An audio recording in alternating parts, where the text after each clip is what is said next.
Okay, here we go. Big us everyone, us. Us. Welcome to the Kyokushin Shuffle. Thank you so much for all your support as always. And this week we have another special episode, which I'm really looking forward to. I've got three special guests here. Please, everyone, Shihan Bill Polly from Buddha Kyokushin Karate Australia in Melbourne, but he's in Myanmar. Shihan Trevor Frith, welcome to the Kyokushin Shuffle. And Shihan Kancho Jimmy Phillips from Sydney Power Karate. Thank you all for your time this evening. Thank you very much, Us. Pat. So Nice to catch up with you, buddy. Yeah, likewise. And the success of the podcast that we did in remembering Sosai Masayama's birthday, we have another special episode in remembering the great Shihan Bobby Lowe. So Shihan Bobby Lowe's birthday, and we have got you three on. Had my chat with Shihan Billy a couple of months ago in respect of this episode as well. So I'll handle it to you, Shihan, and we'll continue through the flow of it, and I guess share with us why this was an episode that you were, happy in doing when I brought it up, and then also your guests, and then we'll get our way into it. Of course. Well, thanks, Pat. Thanks for that. Look, before we start, I really want to commend you on a really good job you've been doing with the shuffles, mate. Absolute brilliant. Thanks. It's a really good listen. When you came to me with the idea, last year, it was a really good way to capture things and to really get people to get their stories out, so we don't forget these stories. And it's about the history, and it's about recollecting, and it's about also, really bringing to the people what we experienced back then, and also the diversity that you've had in terms of guests has been really good, Pat.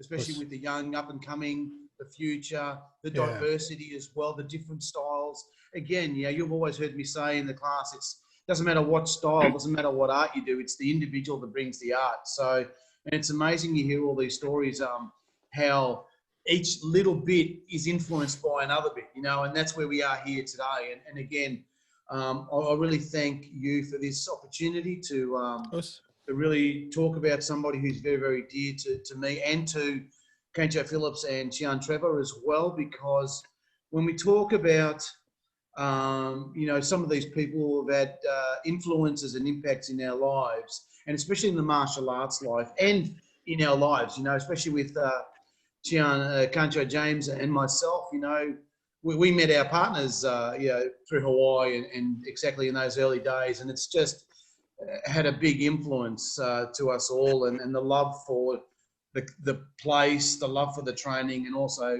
the love for the karate. And this is what when we talk about Buddha, we talk about lifestyle, we talk about things that shape our lives and the memories that we've got, the friendships that we've got. And you'll probably hear some of these great stories, because Hawaii was always that balance for all of us in terms of really hard training, learning new things, right? And also having fun at the same time. And the one person that really brought that together was Shihan Bobby Lowe. And this is a great testament. And I'm really, really honored to be able to talk about Shihan Bobby Lowe. There's there's other people, influences around the world that Shihan Bobby Lowe had really good relationships. But I think at that time, he was the South Pacific chairman, and he had a direct sort of contact with Australia and our people through, Hunchy Eddie Emin and Hunchy John Taylor back then through the organisation. And when we talk about a structured organisation, Shihan Bobby Lowe was the go-between between Oyama and us. So I'm really, really honoured. And when you gave me the opportunity to say, well, who can we bring on to talk? There was a couple of other international guests that I wanted to bring on, but unfortunately they couldn't make it. But I think the next best thing is Kancho and Shihan Trevor, because we've had some great times. I mean, I personally have gone 33 times to Hawaii, and some of those experiences we had then.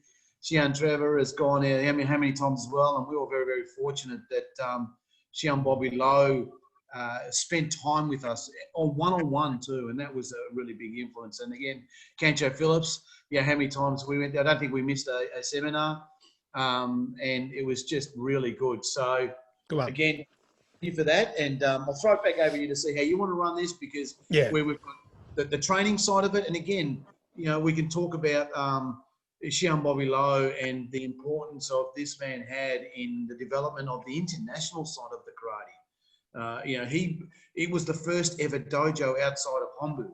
It was that stepping stone to Oyama opening up Kyokushin to the world. And you know, Shihan Bobby Lowe, again, not being Japanese or not being from them, and being a Chinese, you know, background with a Hawaiian descent, and his story is unbelievable too, with family in Australia and some of the journeys that have had. And you know, we're very, very fortunate that still to this day we keep in contact with his family and are very close.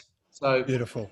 on Beautiful that start. note, Sensei, I'll hand it over to you and lead the way. So thank you for that start, Shihan. I guess I'll get to Shihan, Trevor now, and then Kancho Jimmy. Shihan, Trevor, thanks for joining us. I guess, you know, Shihan Billy was honoured to, you know, send you the invite as well. So I guess, you know, in summary of what Shihan Billy said, you know, before we go into all the detail, just, you know, a quick reflection of your time, like Shihan Billy just did for yourself. Yeah, well, I was very honoured to actually run into Shihan Lowe for the first time when we officially opened the Elwood squash courts, which was, I'm not sure what year it was. I think it was around 88 or something. And at that stage, I was reaching myself personally. I was reaching my level of do I stick with this style, or have I gone far enough, and all that. And it was actually Shihan Lowe's one-on-one conversations, and he's actually pulling you aside in the squash courts before we opened the dojo and that, and done a couple of training sessions with him, just the black belts ourselves. And it sort of sparked the interest back in me, and I was very glad of that, because once we done our first trip over there the following year, that really got me going again. Very good. Kancho Jimmy, Bush. how was your first reflection as such, or in summary of what Shihan Billy was just saying, and the influence at the minute before we get into all the fun stuff Look, in memory? you know what? I mean, like, for Shihan Lowe, I mean, a lot of memories for me, especially the first time I met him when I was in Sydney, when he came to Bondi Junction. Under John Taylor, like he came over here to promote the first Asian Pacific tournament. That's when I first met him, you know, like, and fantastic, you know, like his knowledge of self-defense was unbelievable, because our knowledge of karate at that time was just kind of like Kyokushin Kumite, which is just kind of like full contact fighting. But there wasn't a lot of self-defense behind our technique. So when Shihan Bobby Lowe started taking classes in Sydney, he would explain what we were doing, and that's what really got me close to him. You know, and you know what, I have to say this before I forget, because I had an opportunity. Shihan Bobby Lowe actually invited me to go to Hawaii to actually train as a student under him. And I was so, at that time, I was so young and so stupid, probably so stupid, you know, not mature enough. I stayed with my instructor, John Taylor, at that time. You know, like sort of following loyalty, you know, following the loyalty program of Kyokushin. But, you know, I think if I had gone to Hawaii at that time under Shihan Bobby Lowe, I think that a lot of things would have changed for me in the world. Isn't that fascinating? Look at that already. We haven't even gone really into it, and look how influential this man has been to you three. So that's a fantastic start already. Shihan Billy, what I think we should do is similar to what we did with Sosai's gesture, and I think we should all just share a moment here, a highlight, a story, we'll do the round again. So if you're happy to kick off a memory or a story just to begin with, and then I think once we get the stories out the way, or the memory or the experience as such, then we'll highlight a lot more of what he's done for so many, and then we can, you know, continue it from there. Yeah, no, thanks, Sensei. And again, just like Kancho Jim said, I was very fortunate that when I met Shihan Bobby Lowe, I was young. I was very young, and I was at that point in my career where I was studying and I had heaps of time, and I took up those offers to go and train, and I would train, you know, for weeks on end. I would get the phone call from Shihan Bobby Lowe saying, "Come over. There's room available for you. Come and train." And it was amazing. You know, at one point, it was at least 3 times a year that we used to go there just to train. And I was very, very lucky that Eddie M and Shihan was good friends with Shihan Bobby Lowe, and sent me the first time in 1984 to train, because like Kancho Jim said, Shihan Bobby Lowe came then to promote the Asia Pacifics, and which was the first Asia Pacifics in 1985, the Asia Pacific Championships that Shihan Bobby Lowe was going to run. And I was training up for that, and I was very, very fortunate to really have a go. And it was at a time where we had, you know, the Tony Bowdens were still fighting, and some of the big names were still fighting. And that was probably the start of my fighting career as well, in terms of really elevating, because I ended up coming second in that tournament in the heavyweight section, fighting Shishinoi. And Shishinoi had just come off his big wins in Japan, and we ended up going a couple of extensions. And Wow. My journey just before that, the influence was Shihan Bobby Lowe with the push of Hanshi Eddie Emin. And, you know, I never thought I was up to it, but just the way that Shihan Bobby Lowe used to talk to you was just so influential and so inspiring, that really drove you to that next level. And it was just that balance. He had that balance of humanity and the hardness of Kyokushin that really, really shaped you and really inspired you to go to those things. And, you know, when you talk to me about, you know, Shihan Bobby Lowe, and I try and to really sum it up, it was just an absolute kind, gentle human being that just touched everybody, no matter where he went in the world. And I was lucky to also travel and meet him in certain places. It was just an incredible experience. And, you know, just from a little dojo, again, we talk about the little dojos that we had. You know, I went up 1984 to his dojo, and it was an old, like a storage area. What do you call it? Shihans, you know, in Kancho. You know, it had concrete floor, which we had to roll out carpets. It was at like a little sports center near the Hawaii University that he had for years, and it had a little kitchenette, these little offers, and it was just a little dingy thing, little dingy area, nothing flash, a couple of signs up, rolled out the old smelly carpet because of the sweat and everything. Wow. And boy, we'd have some training sessions in there, and we were very, very fortunate to, especially in '84, a lot of the Marines would come, and some massive boys, so we'd really punch it up, you know. And back then, I had Kancho Jimmy and Trevor, Alan Kataguchi. He was an absolute gun. I think it was his first fighter that was going to fight in the world tournament, and also Pacific. And I had the real opportunity to train with Alan. He was an absolute gun, a real martial artist. And the other thing that was really influential was he was involved in all martial arts style. It was the Hawaii connection that they used to call it. So the Gojus, the Kempos, all these tournaments consisted of that. It was there was a real sort of connection amongst all the martial arts. And that's what he had the influence was. He used to bring those people together. Fantastic. Great little memory, great little story there. Shihan, Trevor, have you got anything that you'd like to, you know, bounce off and share here? Go for it. Yes, just what Shihan Billy was just saying, just the aura of the man. I suppose you could say the next best thing to Sosai, actually. It's a big statement, but he actually was. And he was always forthcoming, like he said, with information. And he would pull you aside on your own, talk to you. And one of his favourite things was doing is after a session or something, he'd just find you out and he'd just come up and he'd start talking. You'd say, And his favourite thing was saying, the brother and sister to the stances and this and that. You sure? And you say, oh, Shihan, yes, I remember him from last time.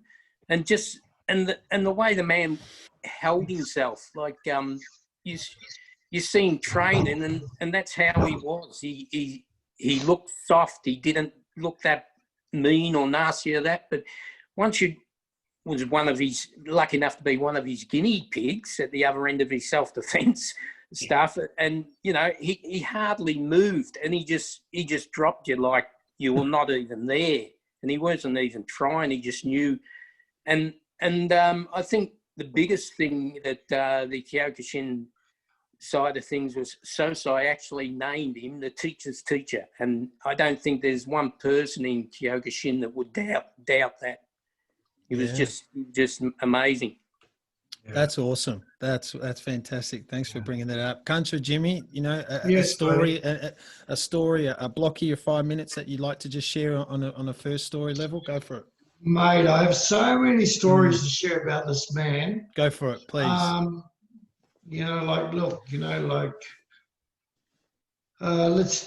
Let's just start with his background. His background was of Kempo karate. Okay, so he actually wasn't, before Sosai met him, his background was Kempo, Chinese Kempo karate. And he was very good at it. So a lot of self-defense, a lot of kind of like, his style was a lot like Aikido, right? He had a lot of good kicking techniques. He had a lot of good breaks and holds and things like this. We're talking about MMA and stuff like this these days. Well, if we take a step backwards to someone like Shihan Bobby Lowe, it was already there. It was already invented. Okay, so he had the arm locks, he had the wrist locks, he had the breaks, he had the ground control, he had everything. Okay, so this was the most interesting thing about his karate. Okay, so it wasn't just about, stand up, low kick and high kick and this and that. He had many other techniques. And I mean, like, you looked at Shihan Bobby Lowe and his instructors at that time, and I tell you what, there was no tatami mats. It was all concrete floors, and he was throwing them on the ground, and they were just break falling on this concrete ground like you wouldn't believe. And I was like, whoa, this is real stuff. Mm-hmm. Like, if you didn't know how to break fall, you would definitely break something, or break something, like your back or your arm or whatever. So, and I mean, like, and this stuff wasn't rehearsed or anything. Shihan Bobby Lowe would just, out of the blue, he would show you something, bang, bang, bang. He'd call up one of his instructors, and he'd demonstrate it, mate, and straight away you'd see them flying around that room, and you think, Jesus Christ, like, oh my God, like that's just one story I can share, I mean, the stories that Billy and I can share, and Trevor, the days of arm gripping and things like this, breaking out of holds till your arms were red raw the next day, bleeding. Yep. Not red raw, but bleeding.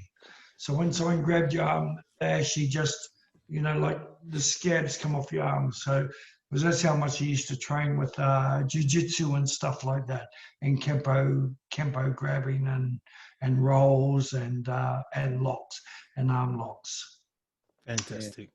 Yeah. Well, can I just jump out there, and like Kancho Jimmy said, he was that modern MMA fighter. He was also a Golden Gloves boxing guy too. So he had the boxing, he had the kempo, he had the jiu-jitsu, he had that, and then the karate blended together. It was amazing. The arm bars, we were being taught those arm bars back then in the 80s, and the 8 moves on the ground, and then the lock of the arm bar on the ground back then. But it wasn't widely seen. Like Kancho Jimmy said, he was just so advanced in what he was teaching us back then. And again, all the stories blend. the teacher's teacher, you know, with Shihan Trevor.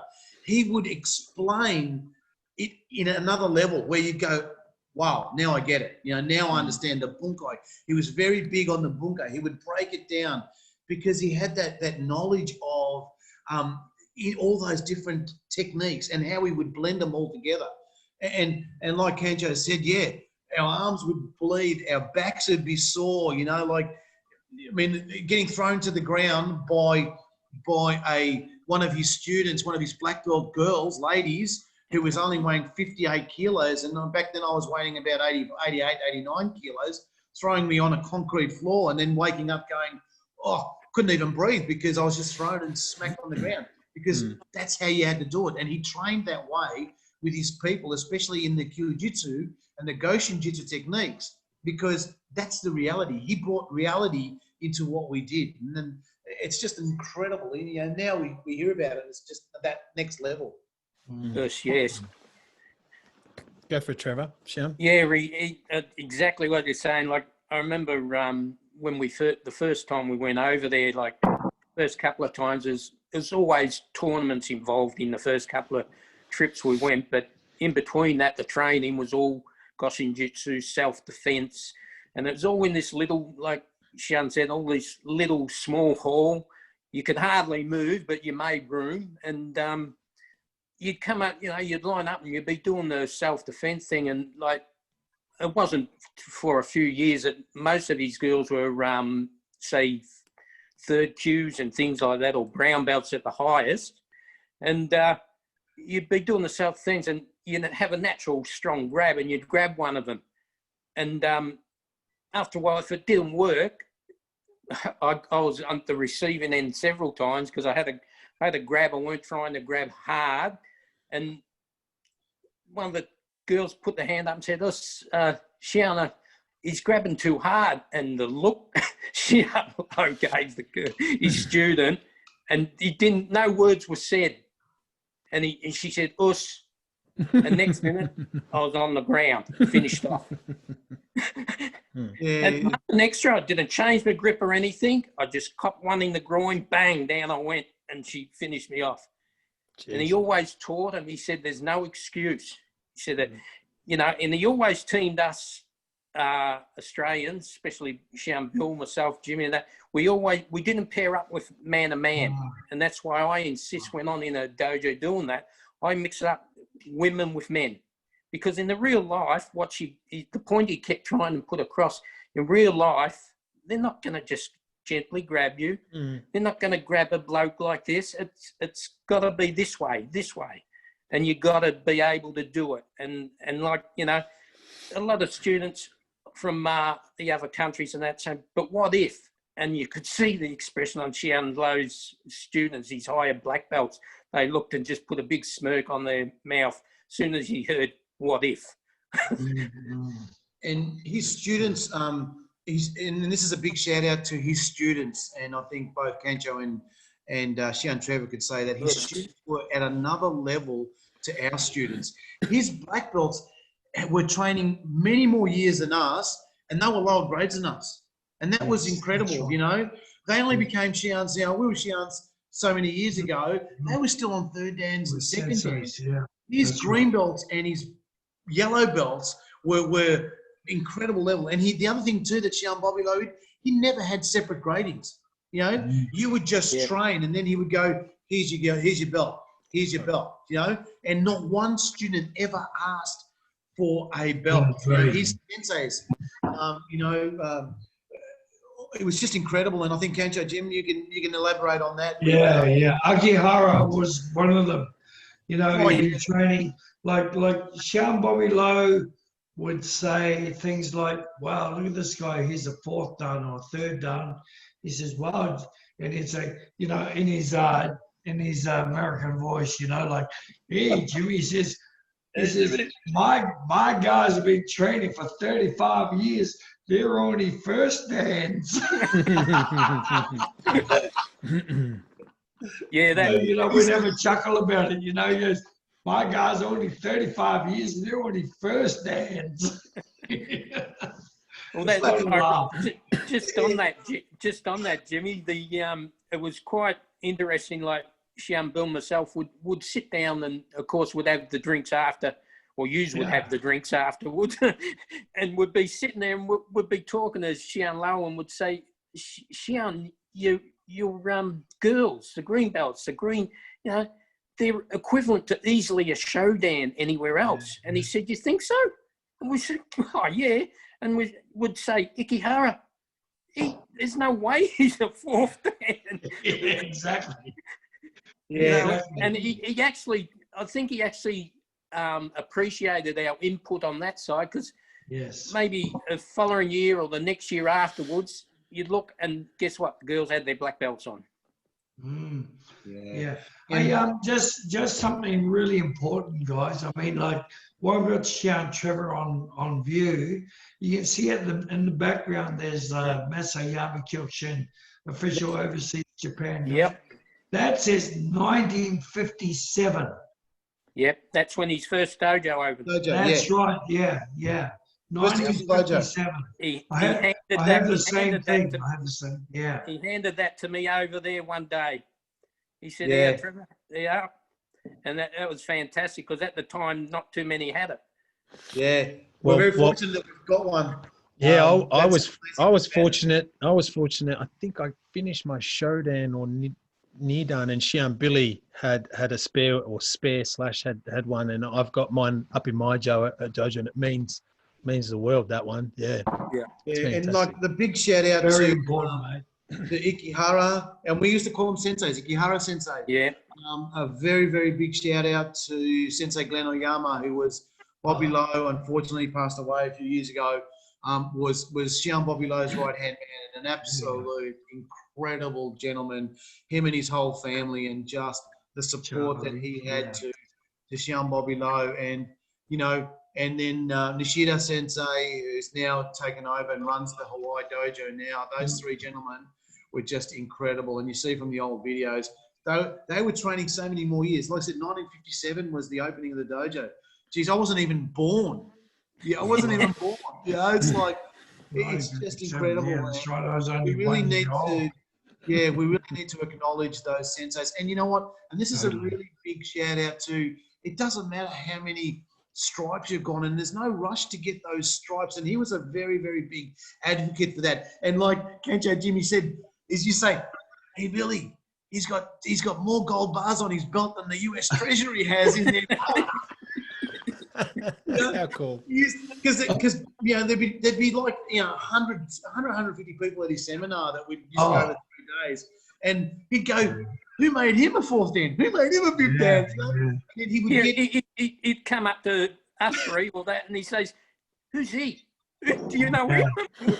We'll stand there and just laugh. I've never seen him before. So, he's got 5 Dans on. Yeah, and then you'd see his second Dans just running rings around him, and there was, and just a big, to people who are listening to this podcast, it doesn't matter what belt. And he used to say to us, it doesn't matter what you've got. Hey, I don't want my black belt when I'm out in the streets during the day. Who knows what I am? I could have 20 bars on. It doesn't matter. It's the person, it's the individual, and how you've learned the art. So, having that gold bars meant absolutely nothing to him. It was about your performance on the mat, your performance in the dojo. That's fantastic. I think, I was very fortunate that, you three have taught me as such, and Shihan Billy. And I remember, Shihan Billy, you gestured to me, I got to be honest, it was maybe 2007 or 8. It was around then. And you said, look, there's one chance to go to Hawaii. We have to go soon. And I didn't take that up. I obviously had other things that were happening in my life at the time, but I missed out on that opportunity. And for someone like me that never met the man, but has met him obviously through yourself, Shihan Billy, and the others, it sounds like he had a real funny sense of humor, and he brought that out in a very sarcastic and cheeky way. Is that fair to say? Yeah, funny you just cheeky and sarcastic way. Billy and myself went over there one year, and we got met, and that's the thing. We always got met at the airport. There'd be 100 cars or something, and there'd be 3 or 4 Shihan Lowes, and bang, straight in, off you go. And we were talking to one of these, I think it might have been Glenn at the time, and he mentioned, Shihan had a bit of trouble the other day. And we said, what happened? He said, someone broke into his house. And we just laughed. And we said, fair dinkum. He said, yeah, fair dinkum. And was he all right? Yeah, no problem, no right. I mean, cops come and that. And we got to talk to Shihan after the training session. We said, hey, Shihan, what? He said, yeah. And we said, geez, what'd you do to him? He said, nothing. I just went and got my pistolia and I just pointed it. Here we are thinking he's going to go smack, bang, bang. No, get the gun. Hey, Shihan, Kancho Jimmy, the side of your heritage and your culture from New Zealand and the culture and heritage of Hawaii, that would have been something that you had felt close to you as well. Very, very much.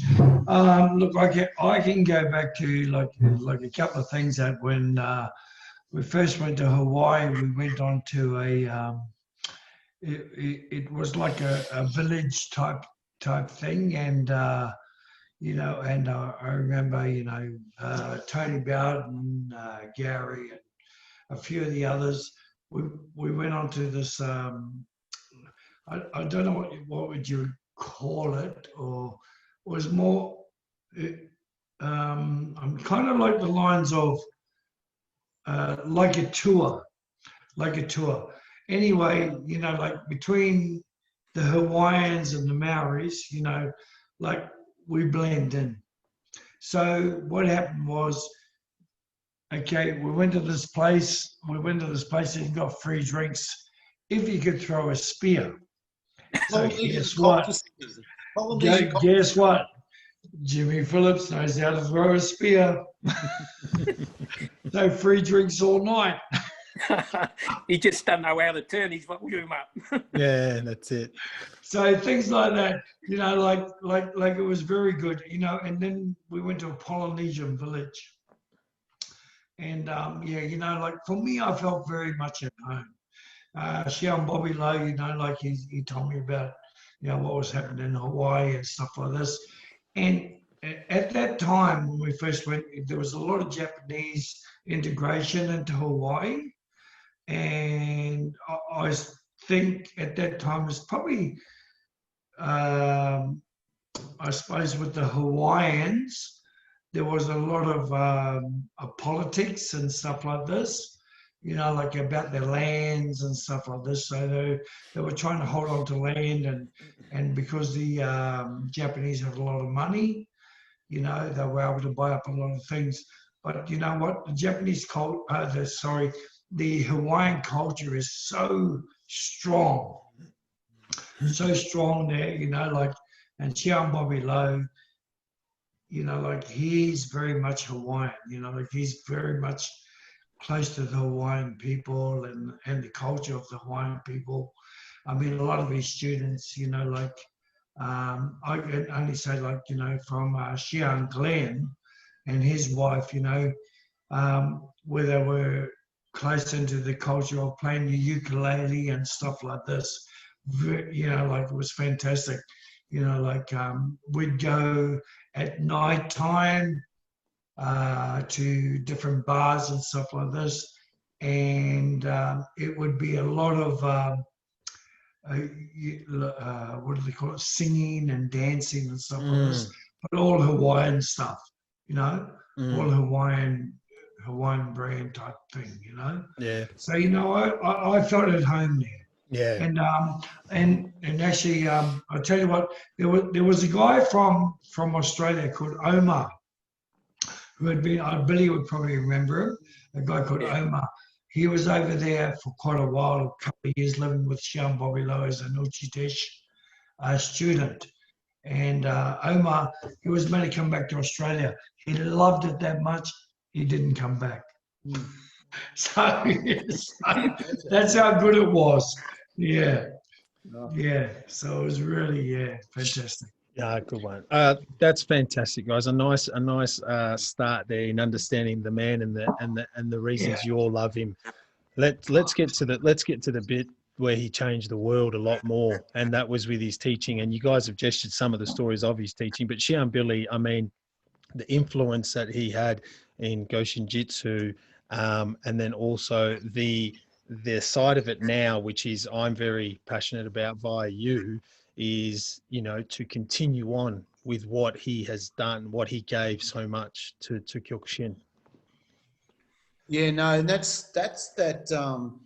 It's that difference and that balance that he brought to the training. You know, that other element, and then everything you do on the mat is about fighting. It's about the protection. It's about that, and he changed that whole perspective, and that was the one thing that really ignited me, because I was fighting at the time. I was pretty keen, and you know that your fighting career is going to end at a certain point. So this thing here was like, hey, when we saw his senseis, you know, in the age that they were at, doing what they were doing, and the longevity of the art, it's just brings a whole different element. And that's what really, really excited that. And he brought those different types of angles, not just the Japanese way. And, you know, we've all experienced, all three of us experienced going to Japan. It's that tough, you know, repetitive type training. But then you go into a class of Shihan Bobby Lowe, and your brain starts to fry. You know, That's right. It just brings everything, and you go, wow, this is that bunkai. This is that iceberg that we see, that, you know, a little tip out of the water, but all that stuff that's underneath.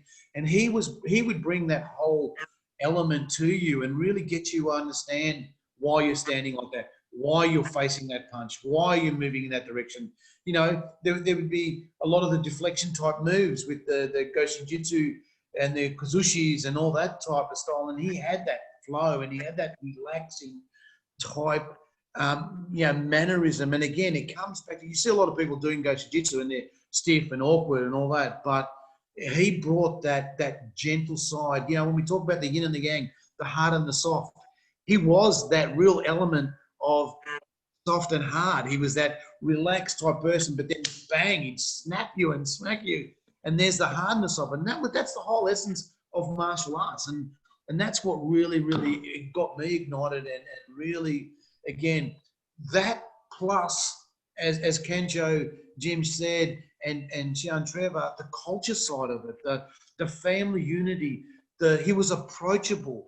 He would bring you in and he would feel comfortable, but, you know, he would be your friend outside the dojo, but he was your teacher inside the dojo.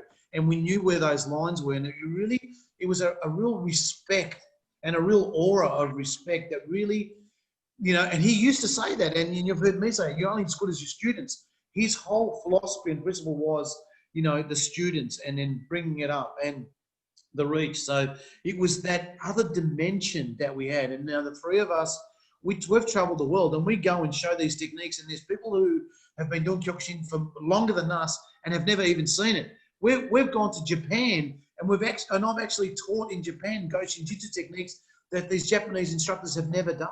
And that was that thing. And I'm very blessed, and we're very blessed that we're allowed to have his IP and his content and the use of his name through his family, and to be able to really keep this legacy going, because he has just touched so many people to advance their martial arts, and also as a person, as a human being. Shihan, Trevor, you know, you've worked in the industry of, you know, security and so forth, and I've, you know, you've come into our dojo and always gestured a trick or two. How influential was those fundamentals and teachings that he gave you? Because you're very passionate about it, hey? Yeah, yes, yeah, Pat.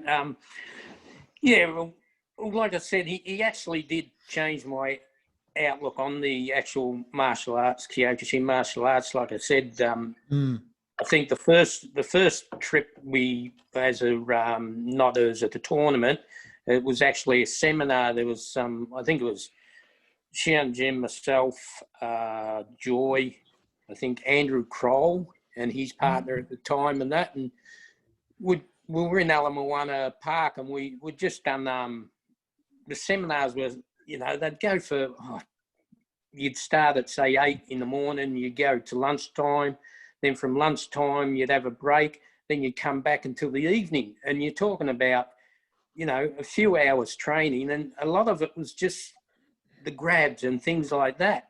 And, you know, like the first time we'd done that, and we're going back, and we're all walking back to the Ala Moana shopping centre to get lunch, and I'm just sitting back shaking my head, and we're walking around, and I think Joy turned around and said, "Are you all right?" I said, yeah. And Billy or Eddie turned around and said, "What's wrong with you?" I said, and I started swearing. I said, "I've just done 6.5, 7 years of this training, and I'm only starting to learn what I originally started martial arts for." Yeah. And I was fuming. I was dirty on it, you know, and that's what he brought to me. And like, and once I've been doing it for so long, like you said, I've been in security about 20 years. And I went from airports to the casino to the docks and to private, you know, personal protection and that. And where it really came in handy was when I was working in security in Crown Casino. Like, you know, I remember one day when Shihan were doing training, and we're supposed to be doing some self-defense training and that, and everyone's lined up and I'm in there, and of all people to come in to do the teaching, I'll give you one guess. It was Hunchy Eddie. They got him to come in to do the stuff. And he walked through the door, and everyone's prim and proper, and he walked through the door, you know how he walks in. He looked up and he said, "Frithy, what are you doing there?"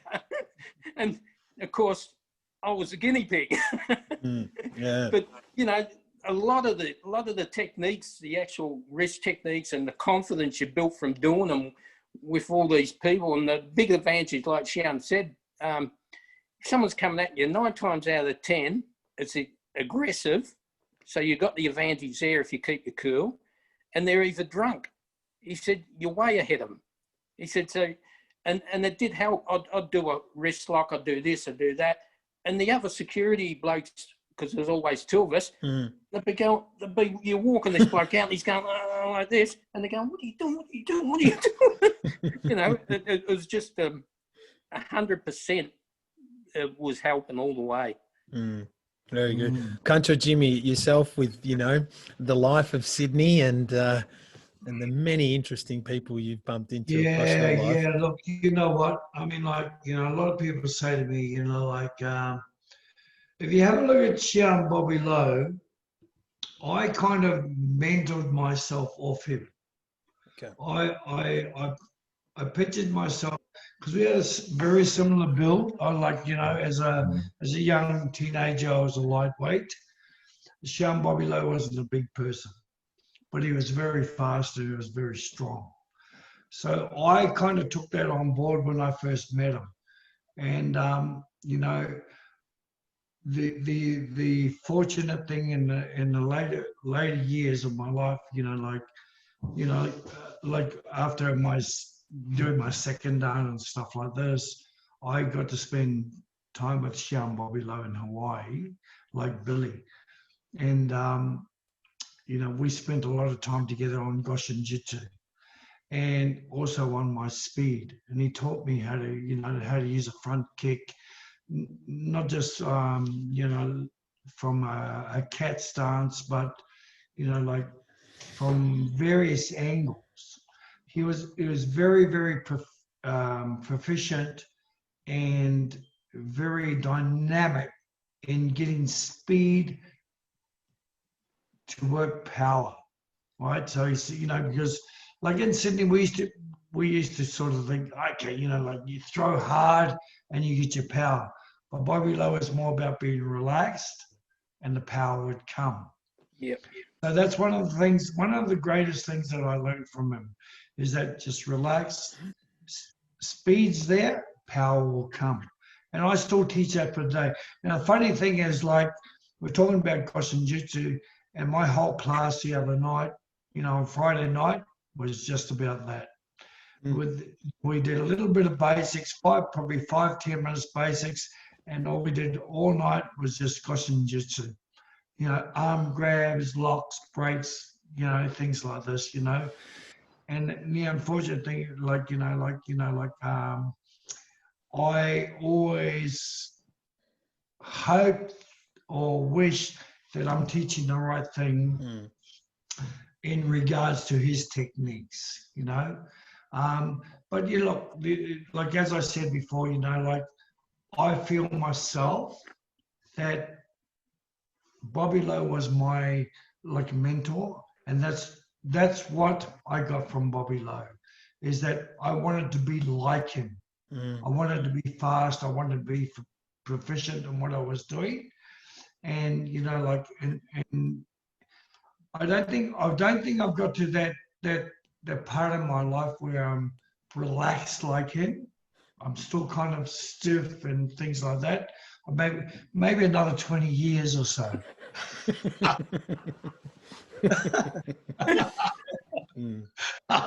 Maybe another 20 years I might get it. We're still learning. We're learning every day. That's exactly. We never stop. And well, that's the funny thing. The way you're saying how Shihan Lowe was relaxed. Like you see these old kung fu movies, and you see these so-called masters, and they're just gliding along. That's how Shihan Lowe was. Yeah, exactly true. He did not step. He did not step. He just glowed. Slide. Yeah. Yeah. Very smooth. Very smooth. Well, smooth in everything he did.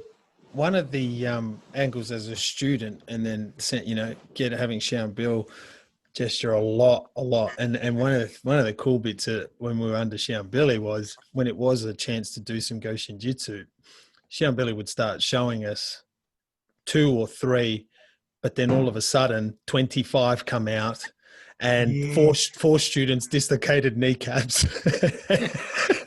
He's always been hard to focus on one thing. But where I'm alluding to is how that passion and that love, you know, of that separation of just doing, you know, the kumite, and now there was another world, and I used to call it that other world, where you would just go into a zone, you know, and everyone would, because if you were skilled in it, you were honoring him, and as your teacher as such, towards, you know, 20, 30 times of going to Hawaii. But one thing I wanted to raise, Shihan, Billy, and then I'm sure you'll all answer, was the angle that he did Tencho Kata every day. Yeah. Amazing. And we had those discussions with him all the time, and I do Tencho Kata every day too, because that was his favorite kata.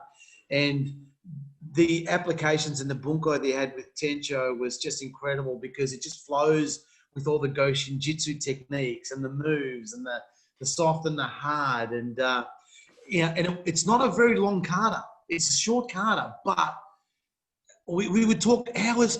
He could talk hours on that kata, you know, just even the first moves at the start. And again, it was, and there's something in 1995, I think it was, the World Tournament where, 1991 World Tournament when I fought, Sosoyama did the display, the exhibition, the demonstration, and he did Tencho Kata. You know, it's again, it's an incredible kata, and he used to call it Soso's kata, but he used to do it every day, and it was just the breathing, the hard, the soft, the speed, the gliding that Kancho Jimmy and Shihan Trevor, and that's what it is, that fast. You know, like you said, I'd show one technique, but then you'd move into bang, bang, bang, 2 or 3, and across and the side, and it just brings everything in. Once you understand his teachings, and then him doing Tencho Kata, you then see what it was all about, and it's just an incredible kata. And again, it has every single principle in his teachings and in the hard and soft approach to it. Yes, that was the thing with when he was exactly what you said, the bunkai things, and we went like from the Goshin Jitsu to the clock. He introduced us to the clock and that, and as you're doing it, and he pull you aside, he say, you know where that's coming from, and you stop and think, and you go, oh, we do that. He said, yes, what kata? And everything we've done, the self-defense, the clock, he said, that's part of this kata, and that's part of that kata. And you'd say, he's right, you know? Yeah, just to sort of elaborate on that, Patch, the I remember the first time, I saw Tencho Kata, and he explained to me, what it was about, and he grabbed a bag, so he said, no, we only use one hand, and he's going, like someone's throwing a double punch, hook, hook, hook, bang. So he's only using one hand for it. I'm going, wow, this is fantastic. I'm thinking, I've been doing this kata for like 5, 10 years or whatever. And it's the first time I've seen the way it's been moved, like the bunkai of that kata. And I was like, oh my God, you only need one hand to actually practice that kata. Mm-hmm. I mean, that's what Bobby Lowe brought to us, is the reality. And I mean, if we go back to Kyokushin, truth and reality, that's what it's about, And I mean, God bless them, this is the type of thing that we've got to carry on for them, And that's one of the things that I keep in my daily practice, is that technique, is that kata again, right? So Tencho kata is strong. Yeah, and it was also the kata where you could practice your Goshin Jitsu techniques with that kata, because he'd say, right, grab his hand while we're doing the kata, and then you do the Goshin Jitsu technique to get out. Then you would strike. So, in all the positions it was always the grabs and the holds from that kata. And you go, wow, and then it just brought everything together. The moves, the Goshin Jitsu, the attacks, the karate side of the house, the grabbing side of the house. It just brought it all. And I think that was that central point that you're saying, that focal point. And it's incredible that it really, you learn the applications. That's the key. Yeah. And he really opened that up to us, didn't he, Billy? Oh yeah, he really opened that up to us. And the thing he really pushed too was like the self-defense, is the actual street side of things. You do things in the dojo, you do the ippon kumite, you do all this stuff and that. But what he was teaching, he said, that's the basic. That's the basic. You do this for this, you do this for that. He said, but you do, from when he started teaching the brother and sister relationships between the stances and that. Yes. And you done those in the actual clock, and you done those in the self-defense, and it all just, like you said, it all just came together. And like the Tencho Kata, you do the Tencho Kata, you do it one hand, but from that one hand, you can do your ippon kumites, you can do your kukos, you do your rakens, all just by, and that's what he pointed out to you. Yeah, you're right, Trev, because there's a lot of technique there, that we practice, but we never use in fighting because of the kumite status of Kyokushin. But on the street value, Shihan Bobby Lowe used a lot. Yep. And and it was a case of he got very angry. I'm not angry, but he'd really push the point across at the students when they do something. And I'm pretty sure Shihan, Billy and myself were on the receiving end of the field that you put someone down, and if you didn't finish them off, you would hear about it. Hey, just a funny story. Do you remember when he did that block and he struck Ralph Bird? Ralph Bird in the face and knocked him out. That was in one. That was in. That was only a slap. That was a demo in one of the world tournaments. Knocked him out. Jesus. Oh yeah, he'd hit hard. If you were on the receiving end of one of Shihan Lowe's strikes, it hurt. Believe me. You'd be standing around 100 students in the seminar and you go, hey, Billy. I went, no. Give me your turn now.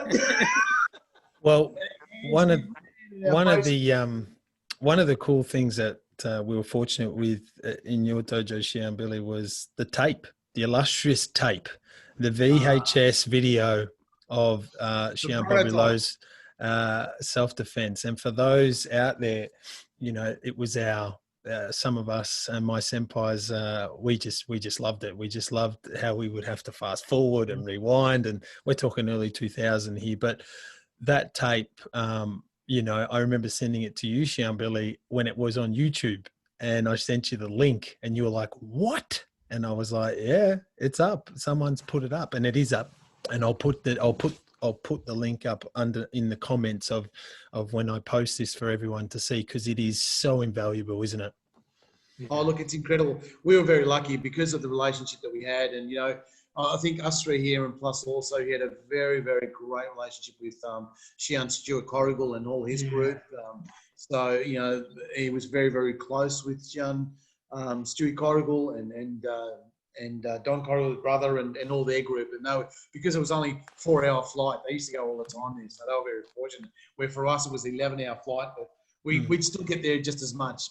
And it was just amazing. And given that, and we'd talk about a lot of those times about the content and then how much he had in there. And he started putting it on tapes. And Shihan, Trevor, and I think we're fortunate. He gave me the prototype, that VHS prototype that was just in sections. It wasn't even. He hadn't even released anything.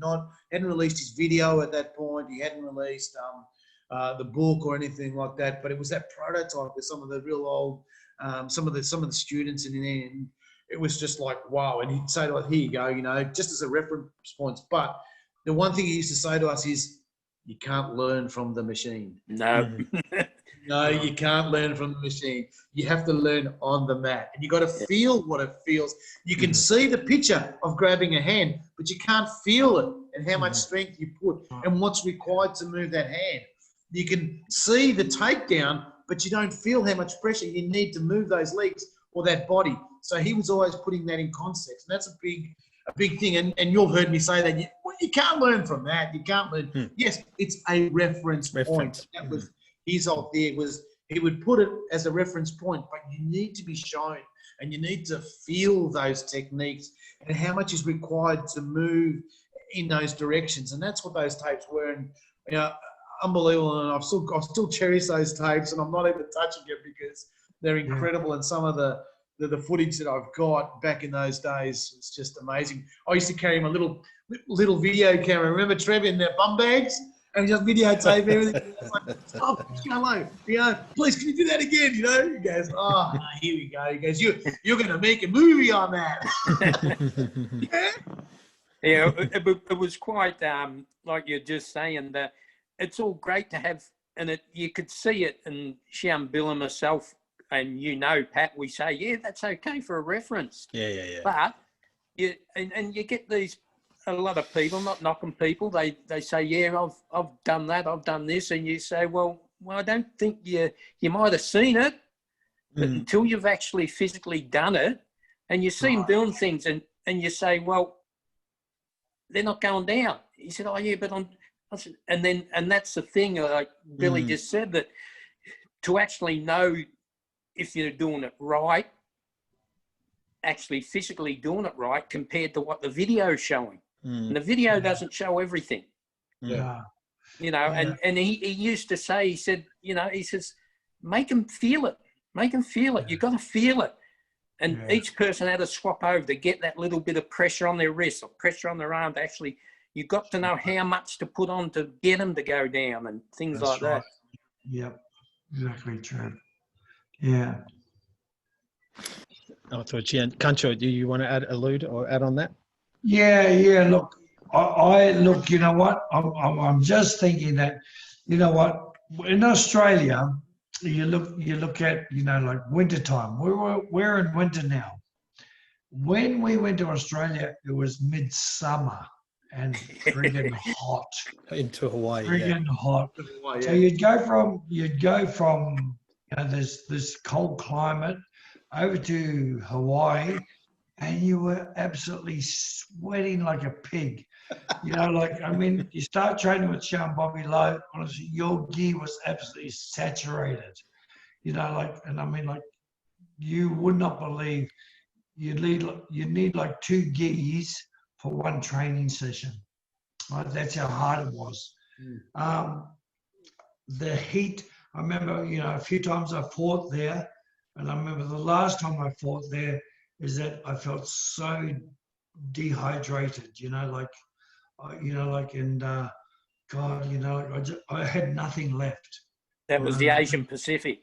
Yeah. And, Trev, remember those days? I mean, and then you'd go and do the seminars, and you'd have 100 people in there, and you just couldn't breathe, And I mean, you'd only start training 5 minutes, your gi would be soaking wet. There'd be a pool of water on the floor, and you think, oh my God. It was, and I know, twice in my lifetime, I trained for the Hawaiian, the Asian Pacific, and I actually trained in the sauna in Sydney. I actually did my training in the sauna to get used to the heat, to go over there, and it still didn't make any difference. It was still bloody hot over there, That's the way I used to think. I got to get used to the heat because we're going from winter to summer. So my thing was I trained in the sauna. So I did do my sparring or whatever in the sauna for 3 minutes, but when I got there, the air, you couldn't breathe. It was just so thick, it was unbelievable. And the same with training with Shihan Bobby Lowe. If you were training in this big hall or the auditorium and you had 100 people in there, it was just amazing the contrast of how hard it was to train and keep doing things in a room with all these people. And that auditorium that Kancho Jimmy's saying was a massive auditorium, concrete floor, mind you, right? Concrete floor, polished stage. But then the air conditioning when we got in would be cranked up so cold, but within 5 minutes it was gone. It made no difference at all. No difference at all. And again, I can remember. I mean, I was very fortunate after the '85 tournament. Shihan Bobby Lowe invited me a number of times to go back and represent Hawaii in the American and all Hawaiian, and I had some good success there. And again, I remember just walking up to the line and you'd be sweating before you even started fighting. Totally. It was just, and you couldn't breathe. It was and those, no air conditioning in those halls. There was just these big fans that were going, or windows were open, and it's just humidity levels at 100, and it's just from that freezing cold to the hot, and you had to fight. So we got a bit smarter. We got to be smarter. So Shihan, Trevor, and I would go a week earlier, a week and a half earlier, to go there just to acclimatise, because there's no way you couldn't do it. And if you remember, Shihan Lowe used to always grab us and says, "Billy, Trevor, do not get out in the sun. Don't get pregnant." Before the seminar. So an angle I wanted to get to, and it was raised, Shihan, Trevor raised the teacher's teacher. We've brought up some really cool things here that's led to this side of it. So for each one of you, I guess, you've shared some of the things, but all three of you have taught for over 20, 30 years as such, and you're still using his, motivation, inspiration, and you're still, Shihan, Kancho Jimmy just raised, the end game was to, be like mentored as such. Shihan, Billy, what do you take? And I know there's probably heaps of things, but what is one of the major things that because I've been fortunate to be a student for 20 years, so I hear it in the dojo a lot, and I would hear you reference him a lot. And that's something I miss. I now appreciate hearing it. I haven't been taught by you as such on the mat since you left Australia in 2012. So it's been a long time when I haven't heard the Shihan Bobby Lowe used to, and it would be like, oh shit, and so on. What are some of the things there? And then I'm sure we can share it across with everyone else, the teacher's teacher here.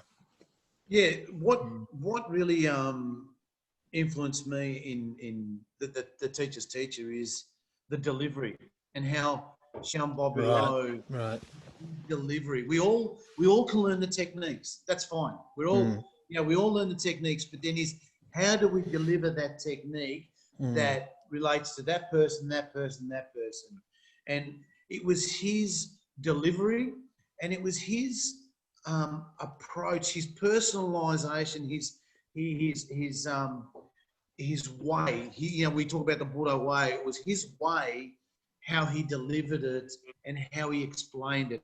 and then how he treated people, Pat, you know, how he treated people that made you, you know, really respect him. And that's, he just, you know, he didn't need, he earned that respect from all of us without really doing anything. And that was just, that's that teacher's teacher when you go, wow, that is a master. That is a true master. And when we talk about masters in karate, in the martial arts, that's a master. That's a master of life, not just the art. And that's what brings you, you know, why does a particular student want to keep training with you? Because they relate to you.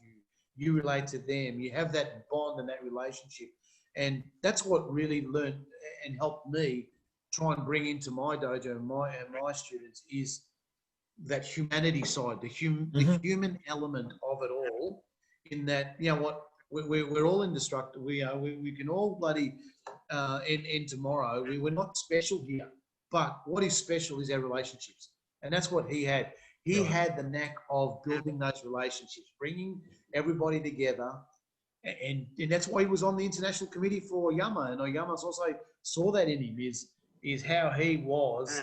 Yeah, he gave the responsibility of the Southern Pacific and all of that for Shihan Bobby Lowe to look after, because he had alpha males like, you know, Eddie Emin and John Taylor, and, you know, but he was the only one that could control them all.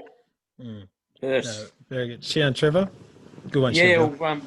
well, on the teacher side of things, like, I think it was after and we tend to forget, no one's mentioned, that after the first seminar and even the tournaments, Soshi Hasegawa used to come. He used to come to the tournaments. He'd bring his little, you know, 2 or 3 students and things like that. And after the first seminar we had in that, and the following year we went over again, and Shihan Lowe was telling us, he said, I thought I got into trouble with Sosai. And we said, well, what? He said, it's all right, but he said, he actually made mention that in a meeting or something, he wanted all the Goshin Jitsu and everything else to come into the criteria of the training again. He said, we've lost all that sort of stuff. I want it back in. And within that following year, I think, if you remember, Billy and Jimmy, I think it was Nakamura, the world champion. Yeah. He was over there. Came over. Yeah. And you couldn't miss him. And you look at it and you go, wow. He knew nothing. Yeah, he was floundering around. Yeah, and we started doing the techniques and that, and here we are doing this, whack, whack, and he's just standing there looking, scratching his head. Yes. He didn't know what to do. Because they'd lost that part of the training. Right. So concentrated on the tournaments and things like that, and all the teachers done the same thing. And it's just like, you know, the way he, and the thing he put across to me is like you never, what is it? You look at someone, don't assume because they're a big bloke or they're small that they can't handle themselves. Yes. And and the perfect example was, you have a look at Ikihara. Ikihara was similar to my size and everything else. And I remember one time in the class, you know, he's doing the tech. He had Trevor Elmsley. He said, Trevor, grab Ikihara, do this. And Trevor grabbed him, go to put him down, and Ikihara's just standing there like, what's going on? And we're all looking and going, what? And you know how big Trevor is. And I think Billy was on the other receiving end as well. He tried to do it. And Shihan Lowe would just stand there and say, just because you're big, don't think you can put him down. He said, you've got to break his chi. He said, then he's not doing nothing special. He just knows how to, you know, enhance his chi and just stand there. And once and would stand there, and we said, how do you break his chi? And Shihan Lowe kick to the groin. Yeah. He went down. Simple as that. Simple as that. Yeah. That's right. Very good. That's a good one, Shihan, Trevor. Yeah. Just sort of concentrating, adding a little bit to Shihan Trevor's. Shihan Bobby Lowe used to call them the softening blows. We'll just give them a softener. We'll give them a softener first and that'll take them. So it used to be quite funny. Kancho, go for it, yeah. Kancho. Your side of the teacher's teacher and how you know the influence. As far as the teacher's teacher is concerned, for me, Shihan Bobby Lowe was the ultimate teacher. You know, like very much so. As in, you know, I actually trained for my 4th dan with under Shihan Bobby Lowe. So, you know, I had the privilege of going over there, you know, like when I left the John Taylor organisation, I went and trained with Shihan Bobby Lowe and stayed with him and trained, you know, for my 4th dan. And Shihan Bobby Lowe, you know, took me through all the paces and stuff like this. So I got to be a bit more intimate, you know, like as far as the karate side of things went. And, you know, but even after a year of training with Shihan Bobby Lowe, he still turned around and said to me, you must still do your grading in Japan. So you must go to Japan and do your grading under Sensei. So, you know, like that was an important thing, you know, like in my life. And I thought, you know what, we did all these things under Shihan Bobby Lowe as a teacher's teacher, but you know what, he still had the master above him, which was Sensei. Right? So Sensei was always his master.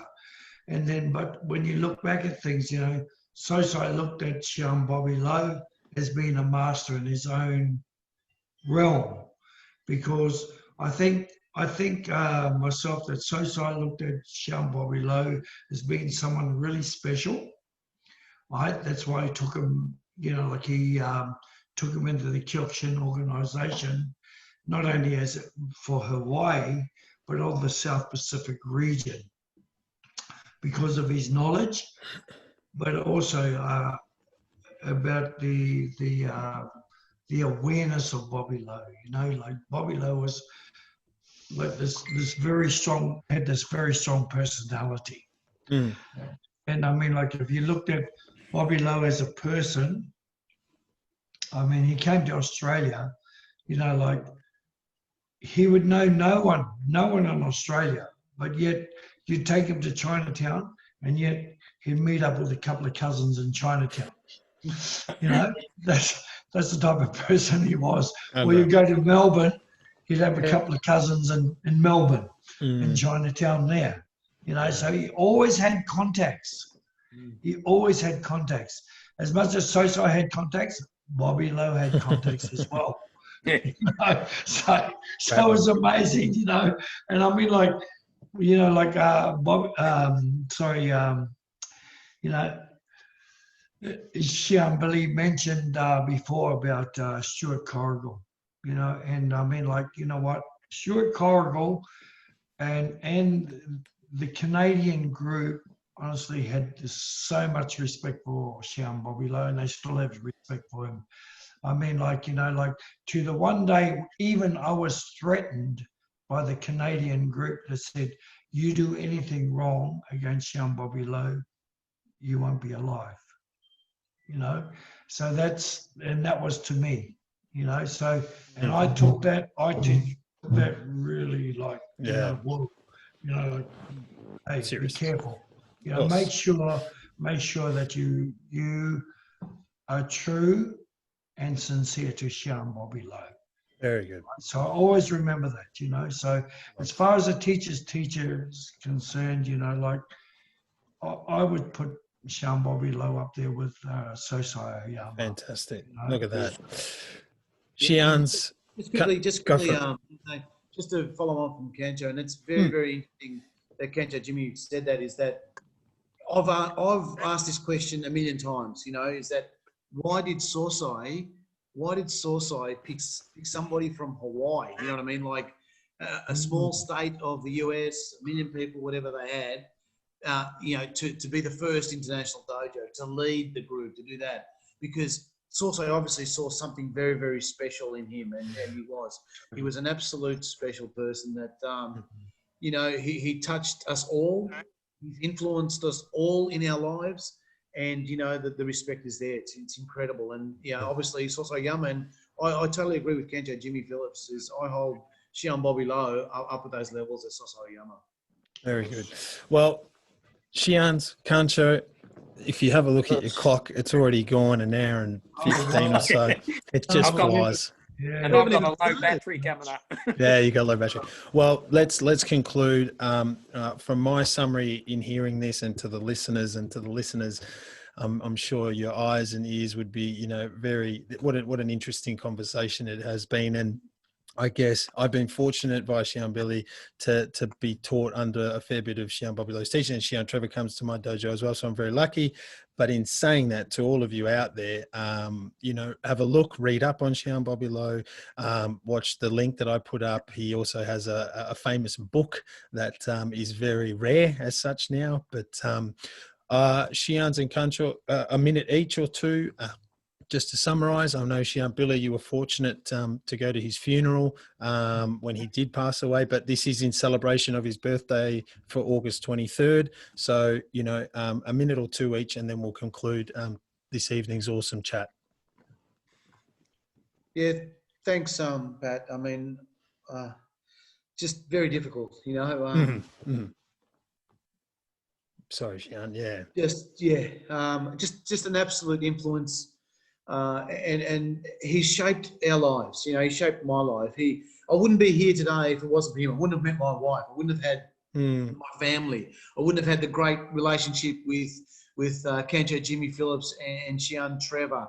And, not just the dojo, it's just the person, his family, his daughter and his son, Barbara and Mikey, we're still friends today. And it's just, we're just blessed to have been, exposed to this man and his family, and I don't know. It's just I'm sort of not really lost for words, but I really am. And I made a promise to make sure that between Kancho Jimmy and myself and Shihan Trevor, that we will continue to teach and we will continue to show people these techniques, because we want that legacy to live on, and we want people to know about this great man, that we were we were just so lucky to be at the right time at the right place to have a teacher like that. And, well said. And we were lucky through Jimmy Phillips, through Trevor, through Eddie Emmon, Shihan, all that. So, I mean, I just don't know what to say. I just got to say awesome. Thank him and his family, and Mrs. Lowe, who passed of late as well. They would welcome us, open arms. It didn't matter where we were from. He was like that with a lot of people. I'd rock up the airport and he would give me Mrs. Lowe's car. Remember the old Toyota, Trevor? Yeah. and I would have Mrs. Lowe's cars. I'd be driving around and, or staying at their place. And, I didn't have much money back then. And we were just looked after, and so he'd say, hey, you need to stay after the seminar for a couple of weeks. So Trevor and I always used to stay on 2-3 weeks and just train and recap everything. It was just that stuff. And it was like, wow. Yeah, he was like that to everybody, not just to me, but he was like that to everybody. And he opened up, an amazing person that opened up his heart to everybody, Beautiful. Yeah. Shihan Trevor, floor's yours, and then Kancho. Yes, like Shihan Billy just said, he was and still is in our hearts, an amazing man, and to his family, a big aloha, because they used to, Jimmy would know, Billy and myself, there weren't too many, probably all in all about half a dozen people he would invite to go to his own personal house.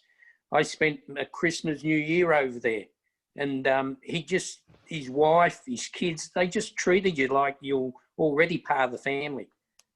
And he's just, like Shihan Bill said, it's he left a big hole, like Sosai left a big hole, but when Shihan Lowe left us, by all means, there was another bigger hole.